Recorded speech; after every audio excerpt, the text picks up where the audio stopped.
সর্বশেষ জাহান্নামের আগুনে 1000 বছর পুরে যে লোকটা জান্নাতে যাবে তার জান্নাতের সাইজ হবে এই পৃথিবীর 10 গুণ। জান্নাতের এক একটা যে দরজা হবে, বিশ্বনবী বললেন মা বাইনা মক্কা ওয়া হাজার, সৌদির মক্কা শহর থেকে বাহরাইনের হাজার শহর যত লম্বা, জান্নাতের এক একটা দরজা ঠিক তত লম্বা। সেই হিসাবে এক ধাক্কায় কয়েক হাজার কোটি জান্নাতি একবারে ঢুকবে। আমরা আমাদের দরজা দিয়ে, ঘরের দরজা দিয়ে একসাথে কয়জন ঢুকি? বড় জোর 2 জন, তার চেয়েও ধাক্কাধাক্কি করে সর্বোচ্চ। জান্নাতের এক একটা দরজা দিয়ে এক ফাউজে একবারে ঢুকতে পারবে কয়েক হাজার কোটি বানি আদম। তো ওই জান্নাত যদি আল্লাহ সবাইরে দেয়, আমার কোনো সমস্যা আছে?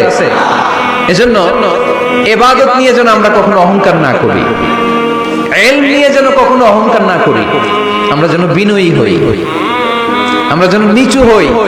কেউ নিচু হতে চাইলে আল্লাহ তারা টেনে ওঠায়, আর কেউ উপরে উঠতে চাইলে আল্লাহ থাপ্পড় মেরে জমিনে গেড়ে দেয়। চিল্লায় বলেন ঠিক কি না? সাইয়েদনা আদম আলাইহিস সালাম ভুল করলেন, ক্ষমা চাইলেন, ক্ষমা করে দিল কে? এজন্য আমাদেরও যদি ভুল হয়ে যায় আমরা আল্লাহর কাছে মাফ চাইব। মাফের দরজা খোলা আছে না নাই?